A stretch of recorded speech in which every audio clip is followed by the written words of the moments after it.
ውድድር እንድጀምር የገፋፋችኝ መጀመሪያ እናቴ ነች። ውድድሩ ወደ ባህር ዳር መምጣቱን ስትሰማ ያኔ ትኬት 30 ብር ነበር የሚሸጠው። ቦርሷ 30 ብር አውጥታ ነው ግዛ ሂድና ቆርጣና ተብዬ ሄጄ ቆርጬ ውድድር ውስጥ አጋጣሚ ያገባሁት። ከዛ በተረፈ ወንድሜ ትልቅ እገዛ ያደርግልኝ ነበር፣ በጣም ትልቅ። ለመጀመሪያ ጊዜ ስትወዳደር የማንን ነበር የተጫወትኩት ታስታውሳለህ? አዎ በአካል ሳይፈተን በአካል ሳይለካ የማን ምንነቱ ግብሩ ሳይለካ እርግጥ በተፈጥሮ በወልስ ቢጠራ በቁም ነገር መድረክ ሰው ከሰው ይለያል፣ ሰው ከሰው ይለያል፣ ሰው ከሰው ይለያል። ይህነት መጣ እሳት ለሙዚቃ ሰገገኘ ውጋቴ የኔው በፍቅርሽ ታዝሌ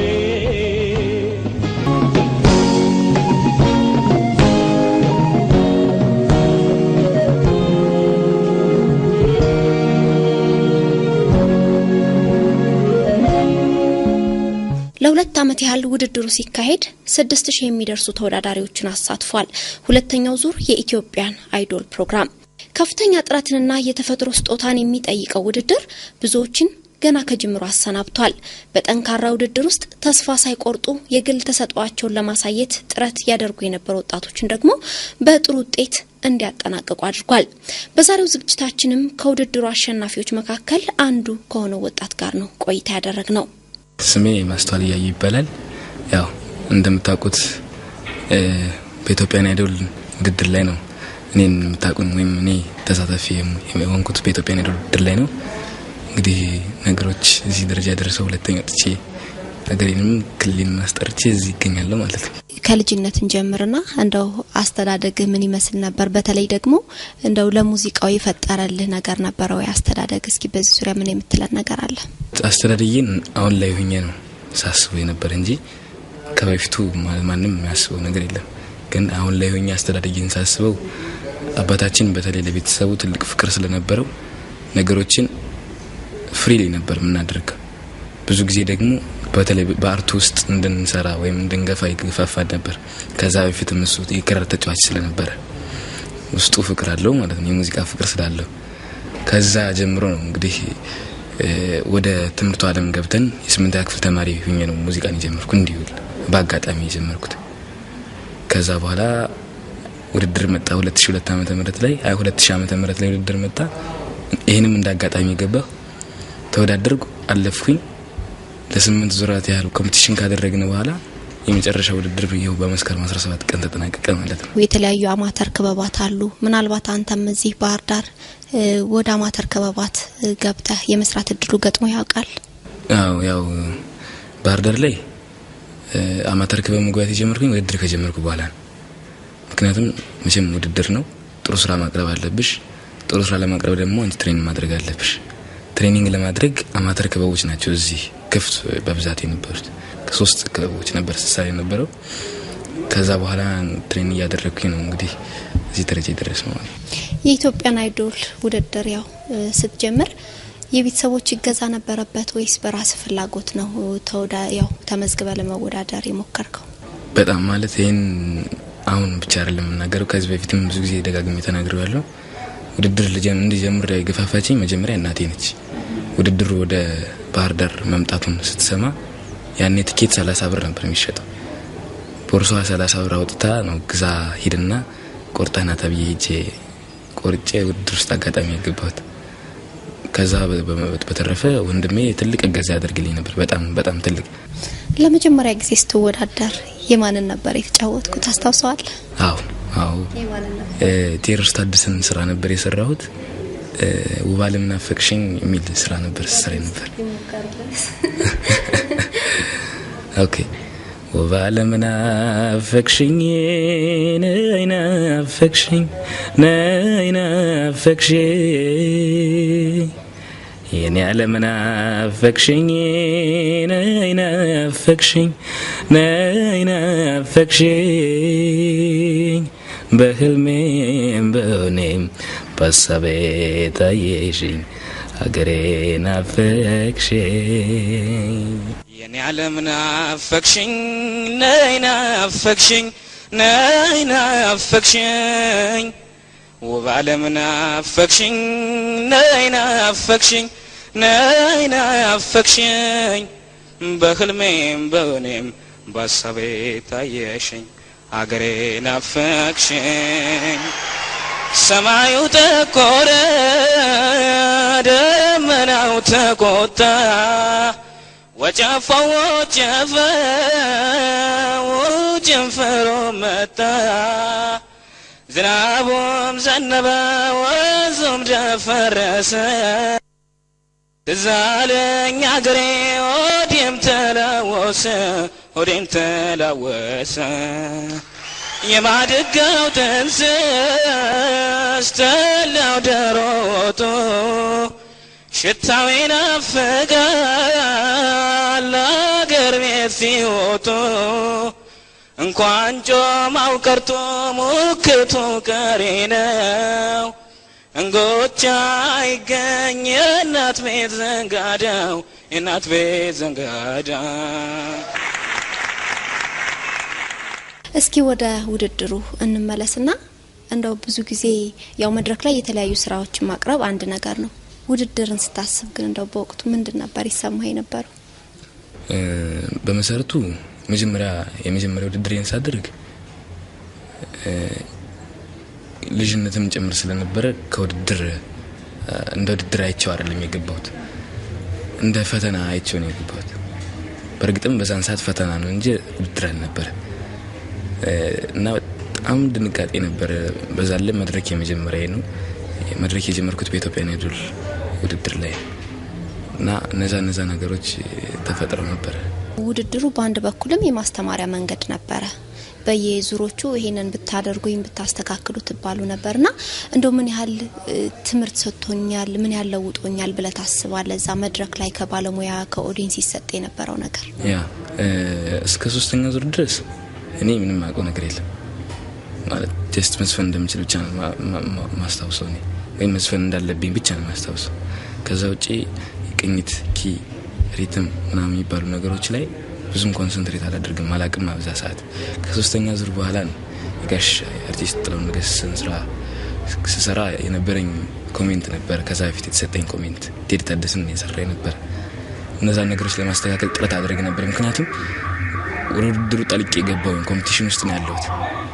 ከሌሎች ተወዳዳሪዎች ለየት ወይም የተሻልኩ መስሎ መታየትን ፈለኩ። ያኔ ጥሩ ነገር መስራት ተመኘ፣ ጥሩ ነገር መስራች ተገኘ ማለት ነው። ያው ከዚህ ባሻገር ደግሞ ምናልባት መድረክ ላይ በጣም ያስደነገጠ አስተያየት ነበር ወይስ እንዴት ነው? እኔ በመሰረቱ መድረክ ላይ ብዙ የሚያስደነግጥ አስተያየት አይሰጠኝም ነበር። ምክንያቱም ምናልባት ብዙዎቹ እንደሚሰምሻቸው ከሆነ እንደኔ አይነት ድምጽ ብዙዎቹ የሚወዱት አይነት ድምጽ ነው። በኢትዮጵያ ሙዚቃ ታሪክ ውስጥ ወፍራም አይነት ወይም ቤዝ የሆነ ድምጽ ከስንት አንዴ እንደሚገኝ ብዙ ጊዜ ነግሮኝ ነበር እና ይሄን ያልከበድ ያለ ኮሜንት አይሰጡኝም ነበር። የመጨረሻው ውድድር ተጠናቆ ከ1 እስከ 3 ያው ሶስታችሁ ውድድሩን አጠናቃችሁ ወጣችኋል። ከመጀመሪያው ጀምሮ በመተወዳደሩበት ሰዓት ግን እንደው እነሱ አሁን አንደኛና 3ኛ ደረጃን ያዙት ልጆች ተፎካካሪ ይሆናሉ ብለ አስበህ ታውቅ ነበር? ያ በጣም አንደኛ ብቻ ሳይሆን ቶፕ 10 ውስጥ እንዲሁም ቶፕ 10 ውስጥ የነበሩ ልጆች ሁሉም ጎበዞች ናቸው። ሁሉም ተፎካካሪ እንደሆኑ እርግጠኛ ነኝ። በተለይ ደግሞ ቶፕ 5 ውስጥ ስንገባ እኔ ማለት አንደኛ ሁለተኛ ይወጣል ተብሎ መገመት ያስቸግራል በሰዓቱ። ምክንያቱም ሁሉም አንድ አይነት ተመሳሳይ የሆነ ባህሪ፣ ተመሳሳይ የሆነ ታለንት ነው ያላቸው፣ ተመሳሳይ የሆነ የድምጽ ከለር ነው ያላቸው፣ ተመሳሳይ የሆነ ቴስት ነው ያላቸው። ስለዚህ ይሄ አንደኛ ይወጣል ይሄ ሁለተኛ ይወጣል ብሎ መናገር ትንሽ ይከብድ ነበር። ያው ውድድር ስለሆነ አንደኛ ሁለተኛ ሶስተኛ ተብሎ እንትን ያው ሊስት ውስጥ መግባት ስላለበት እንጂ ሁሉም አንደኞች ነበሩ በዛን ሰዓት ቶፕ 5 ውስጥ የገቡት።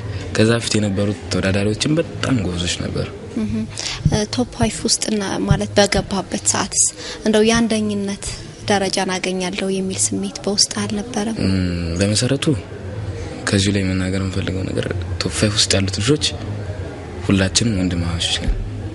ውድድር ላይ ስናቀርብ እንደ ኮምፒቲሽን ሳይሆን እንደ ሾው ነበር ስናቀርብ የነበር ያንን ስራ አንደኛ ሁለተኛ ሶስተኛ ለመውጣት ሳይሆን ለህዝቡ ጥሩ ሰርቶ ማስጨብጨብ ነበርኛ የምንፈልገው በሰዓቱ። ለዛም ነው ቲቪ ላይ ምናልባት ተከታትለሽ ከሆነ ፍቅራችን ከሚታሰበው በላይ ነው። ኢቭን መድረክ ላይ ሲወጣ ማንንም የማያደርገው ነገር ነው የምናደርገው። ተቃቅፈን ተመካክረን አጋጣሚ ማይክ አሁን ውድድር ነው ማይክ አርቀህ ስራ ብሎ ተናግሮ ድምጹን ቼክ አድርገሽ ተመልሶ ይመጣና ማስተይ ማይክ አርቀህ ስራ ምክንያቱም ዲስቶርሽን ይፈጥራል ብሎ ይናገራሉ። እንደዚህ አይነት ከዚህም የበለጠ ፍቅር ነው ያለን። ሌላ ይቅርና ትሬኒንግ ላይ አጋጣሚ ሰርጸ ፍሬ ሰዓት መጥቶ ደጃፍ ላይ ቁጭ ብሎ ምንም ቢሰማኝ እና ትንሽ ኮስተር ምናምን ካደ ማስተይ የሆነ ስህተት ሊኖር ይችላል ምክንያቱም ሰርጸ ፊቱ ተኮሳትሮ ነው ሄደው ምናምን ብሎ የመነጋገር ባህሪም አለን ከስህተት ምናምን ከሱ ውጪ ማለት ነው። እና በጣም የተለየ ፍቅር ነው ያለን በተለይ አምስት ቶፕ 5 ውስጥ ያሉት ልጆች ማለት ነው። ያው እንግዲህ ይሄንን አንተ የገለጽከውን ፍቅር በተለይ ደግሞ በቀጣዩ ዙር በሚካሄዱ ውድድሮች ላይ አሁንም ሌሎች ወጣቶች ይሄንን እንዲደግሙት ምንድነው የምትለው በዚሁ አጋጣሚ? እንዲሁም ሳልናገረው ቀደምሽ እንጂ የኛ ውድድር ወይም ይሄ ሲዝን ለሌሎች ተወዳዳሪዎች ወይም ለሌሎች ሲዝኖች ማስተማሪያ ይሆናል ብዬ ነው የማስበው። አንዱ ስቱዲዮ ውስጥ ሁላችንም ተከበን ሁላችንም ስህተታችንን እየተነጋገርን ነው የምንሰራው። ይሄ ነገር ሌሎችን ያስተምራል ብዬ አስባለሁ። ደግሞ ሁላችንም እንደምናውቀው ፍቅር አሸናፊ ነው። አንደኝነት ሁለተኝነት ሳይሆን ከዚህ በኋላ ሁላችን ተባብረን ምን አይነት ስራ እንሰራለን ለህዝቡ ምን አይነት ጥሩ ስራ ሰርተን እናቀርባለን የሚለውን ነው ማሰብ ያለብን። በነገራችን ላይ ያው ከ1 እስከ 3 የአማራ ክልል ልጆች ነው አጋጣሚ ሽልማቱን የወሰዳችሁትና እንደው ለዚህ ምክንያቱ ምንድነው ትላለህ? አሁን እዚህ አካባቢ ምን ምቹ ሁኔታ ስላለ ነው በተለይ እናንተ እንዴ ተመቻችቶላችሁ አሸናፊ ለመሆን የበቃችሁት ባንተ እይታ? ምናልባት በደንብ ተምርሻቸው ከሆነ ሁለቱ የደሴና የኬሚሴ ልጆች ናቸው። ደሴ ላይ ሙዚቃ አርት በጣም የተስፋፋበትና እንዲሁም አማራ ክልል ላይ በዚህ አርት ውስጥ ትልቁን ቦታ የሚወስዱት ደሴዎች ይመስሉኛል። እንዲሁ ዝም ብለን ስናየው እንኳን ድምጻዊ የሆነ ኪቦርዲስት ነው አርት ውስጥ በጣም ገብቶ ጠልቆ ያውቁታል። ከዛ አኳያ ይመስለኛል ባህር ዳር ላይም አለ አማተር ክበባት ብዙ አሉ፣ ግን ስራ ላይ አልዋሉም ገና ብዙዎቹ አልሰሩም። አስተዳደሩም የተወሰነ ድጋፍ የሚያደርግ አይመስለኝም። ለስራው ጥሩ ነገር የሚያበረክት አይመስለኝም። ምናልባት አሁን ላይ ባለው ከዚህ በኋላ ላይ የሚፈጠሩት ነገሮች አናውቅም። እንግዲህ ያው ብዙ ጊዜ መድረክ ላይ በተለይ ደግሞ የጋሽ ጥላሁንን ዜማ ስትጫወት የሱን ያው ማለት የሱን ዜማ ብትጫወትም በራስህ ሁኔታ ነው የምትጫወተው በተደጋጋሚ ሰማ ነበርና እስኪ አንድ ዜማ ከጋሽ ጥላሁን ትንፋሽ ተቀርጾ ይከመት ማርከሻ ይህ ነው የሞትኩኝ ለት የኔ ማስታወሻ። 8ኛ ክፍል ላይ ሆኜ ነው የጀመርኩ ብለኛል ሙዚቃን። አሁን ምን ላይ ደርሳል? ትምህርቱ አልቀረም። የ12ኛ ክፍል ተማሪ ነኝ። እንግዲህ ቀጣይ አመት አሁን ላይ ሲኤልሲ ፈተና ወስዳለሁ። ቀጣይ አመት ዩኒቨርሲቲ ጆይን አደርግ ይሆናል። ያው ትምህርትና ሙዚቃ ታዲያ እንዴት ነው ጎን ለጎን? እኔ ችግር የለውም ብዬ ነው የማስበው። ምክንያቱም ሁለቱም የተለያዩ ታለንቶች ናቸው። እርግጥ ትምህርትን እንደ ታለንት ባንወስደው ይሄኛው ሌላ ታለንት ነው፣ ይሄኛው ሌላ ስራ ነው። ካልተማርሽ አርቲስት መሆን ይከብዳል። ያልተማረ አርቲስት ደግሞ ብዙዎቹን ስናያቸው ሌሎች ወደ ውጭ ጆይን ሲያደርጉ እንኳን ብዙ ነገሮች የሚበላሽባቸው ነገሮች ይኖራሉ። እነዚህ ነገሮችን ለማስተካከል እንደም ብዙ ጊዜ ምንድነው የሚባለው የተማረ ምን ይበላኝ ነው የሚባለው አይደል? በቃ ስለዚህ ምንም ድምጻይ ብንሆን ምንም አርቲስት ብንሆን ካልተማርን ዋጋ የለውም። እንደው ምን ያህል ጊዜ አዲስ አበባ ተመላለስክ ለውድድር? ውድድሩ 2 አመት ከ6 ወር ነው የፈጀው። ለ2 አመት ከ5 ወር ያህል አዲስ አበባ ስመላለስ ነበር። እና እንደው አጋጣሚ የለም ጉዞ ላይ እንደዚህ እንደው የምታስታውሰው ገጠመኝ ካለ? ውድድር ላይ አይደለም አሁን ላይ ነው። ወደ ባህር ዳር ገብተን አቀባበል እየተደረገልን ጋዜጠኛ መሰለኝ ወይ አላወኩትም ስለኛ ብዙ ተናገረና የመጨረሻ ላይ የ2004 የኢትዮጵያን አይዶል ሶስቱ አሽዋፊዎች ወደ ባህር ዳር ይገቡ ነገር ያለበት ተዛራሰና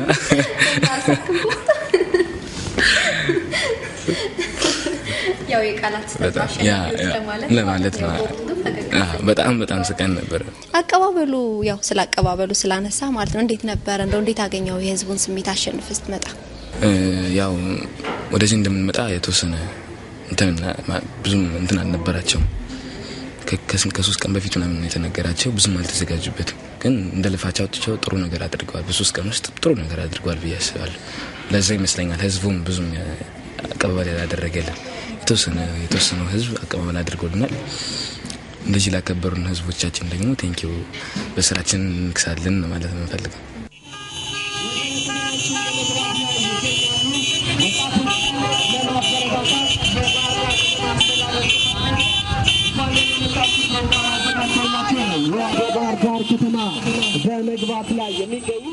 የአይዶል ሾው ፕሮግራም በኢትዮጵያ ደረጃ ሲዘጋጅ ወይንም ኢትዮጵያን አይዶል ሾው እድል በሙዚቃ ተሰጥኦ ያላቸው እድል ያላገኙት እድል እንዲያገኙና ችሎታቸውን እንዲያወጡ ያደረገበት ሁኔታ ነው ያለው በዚህም የኢትዮጵያን አይዶል ሾው በሁሉም ክልሎች እየዞረ በሰራው መጠን በእኛም ክልል መጥተው በባህር ዳር ላይ ብዙ ተወዳዳሪዎችን አወዳድረው ኦልሞስት በአገር አቀፍ ደረጃ 6000 ተወዳዳሪዎችን አወዳድረው ከ6000ዎች ውስጥ በዚህ በባህር ዳር ከተማ የተወዳደረው የከተማችን ወጣት ሁለተኛው ወጥቶ አሸንፎ እዚህ ገብቷል እኛም በደመቀ ሁኔታ ተቀብለናል አይዶል ሾው ምን ጥቅም አለው በባህል ደረጃ የሚለው ነገር ለመመለስ እንግዲህ እንዳያችሁት ይሄ አይዶል ሾው በአገራችን ያሉትን አጠቃላይ ብሔር ብሔረሰቦች ዘፈን እንግዲህ ባህል ማለት ያው በሙዚቃም የሚገለጽ በመሆኑ የብሔር ብሔረሰቦች ዘፈንና አጠቃላይ የሀገራችንን ገጽታ ያሳየና ባህላችንን እንድናዳብር አንዱ የሚያቀውን ሌላው የማያቀውን ሌላው እንዲያውቅ የተደረገበት ሁኔታ ነው ያለውና በባህልን በማዳበርና አጠቃላይ የባህል ትስስርን በመፍጠር አንፃር ከፍተኛ አስተዋጽኦ አለው ብዬ ነው የማስበው እንደታየው ብዙ ትርኢቶች በአገራችን ብዙ ቦታ የሚገኙ ትርኢቶችን ተወዳዳሪዎች አውጥተው ያሳዩበትና ህዝባችንም ብዙ ትምህርት ያገኘበት መሆኑን ነው ማየው ስለዚህ አይዶል ሾው ለባህል ተሰስሩ ከፍተኛ አስተዋጽኦ አለው ብዬ ነው የምወስደው ሁላችንም እንደወጣት በጣም ደስ ብሎናል አንደኛ ክልላችን የኪነ ጥበብ መፍለቂያ መሆኗን በደንብ ያሳየ ትልቅ ውጤት ነው ሌሎች ወጣቶችም በዚህ ሙያ የተሰማሩ ወጣቶች ጠንክረው ከሰሩ እነዚህ ልጆች ያሳዩትን ውጤት ማስመዝገብ እንደሚችሉ የሚያሳይ ውጤት ነው ሌሎችም ወጣቶች በሌላ ሙያ የተሰማሩ ወጣቶችም መሰል ጠንካሬ ኑሯቸው መስራት ከቻሉ መሰል ውጤት ማስመዝገብ አሸናፊ ሆነው መውጣት እንደሚችሉ በደንብ ያስመሰከረ ውጤት ስለሆነ በዛ መንገድ ብዙዎቻችንን ደስተኛ ያደረገ ጥሩ ውጤት ነው ያስመዘገቡት ማለት ነው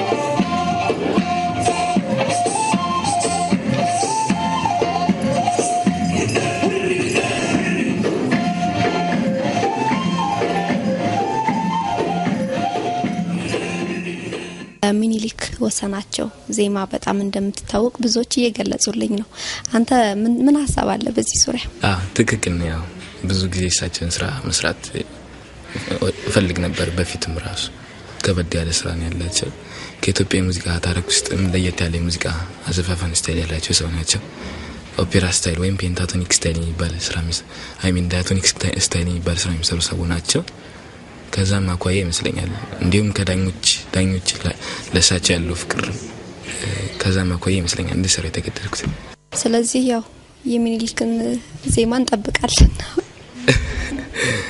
እሺ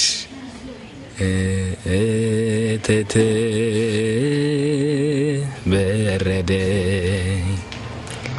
ፍቅሪ በዳልንዴ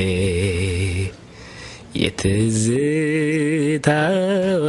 ሀሳብ የትዝታ ሀሳብ ያለበድ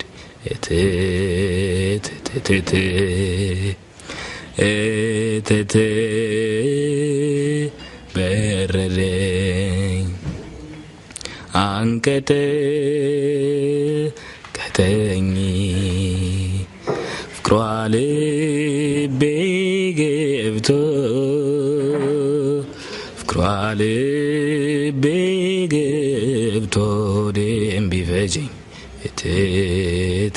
ተቀዛቅዟል የሚል ነገር አለ በብዙዎች ባለሙያዎች ዘንድ የሚነሳው። እንደው በዚህ በኩል አንተ ያለ እይታ ምን ይመስላል? እንደው ወደፊት ምን መደረግ አለበት ለማጠናከር? እርግጥ እንዳልሽው በተለይ አማራ ክልል ላይ አርት የሚባለው ነገር እየጠፋ መጥቷል። እነዚህ ነገሮችን ለማሳካት ወይም እነዚህ ነገሮችን ለማበረታታት አማተር ክበባት ላይ ያሉ ነገሮችን መጀመር ከትንሹ ነው ነገሮች የሚጀመሩት።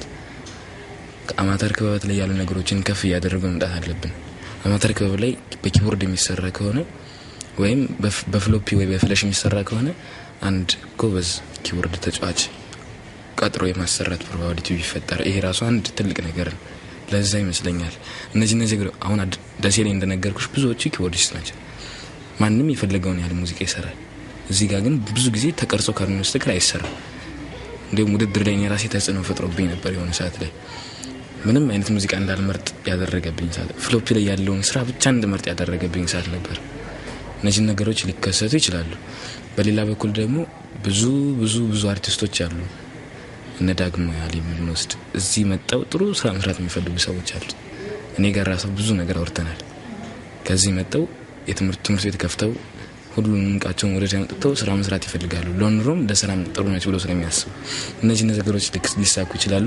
እንግዲህ አስተዳደርን ወይም መስተዳደሩን ነገር አይቶ ማድረግ ያለበትን ነገር ቢያደርግ ብዬ መልእክት ማስተላለፍ ፈልጋለሁ። እናንተ ለዚህ ድል በቅታችኋል። በተለይ ደግሞ ወደፊት ምንድነው እንደው ለሀገሬ አንድ አስተዋጽኦ አበረክታለሁ ብለ የምታስበው ምንድነው? ምን እንጠብቅ ካንተ ወደፊት? እኔ ብቻ አይደለንም ሁላችንም አሁን ላይ ማኮኮ ላይ እየደረስን ነው። ገና ሩጫውን በደንብ አልሮጥ ነው። ጥሩ ስራ እየሰራን ነው ብለን እናስባለን። እንግዲህ ከሳምንታት ወይ ከወራት በኋላ እንደ እግዚአብሔር ፍቃድ ጥሩ ስራችንን ለኛ ጥሩ ነው ብለን ምናምንበትን ለህዝቡ እናቀርባለን ብለን እናስባለን። እንግዲህ ምላሹን እግዚአብሔር ያውቃል። ያው እንግዲህ ልንሰነባበት ነው። ያው ስንብቱን ግን እንዲሁ አላደርገው። አንድ ዜማ በደንብ ተጫወትልንና በዛ እንሰነባበት። በአካል ሳይፈተን በአካል ሳይለካ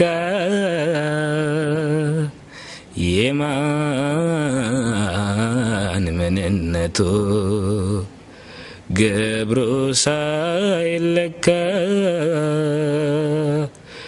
እርግጥ በተፈጥሮ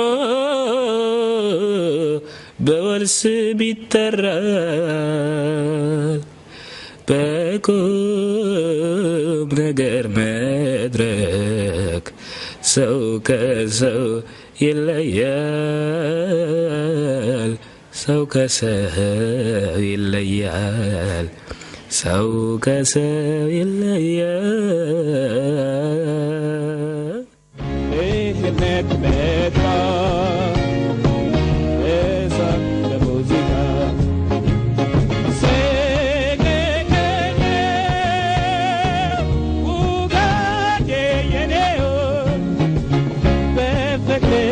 City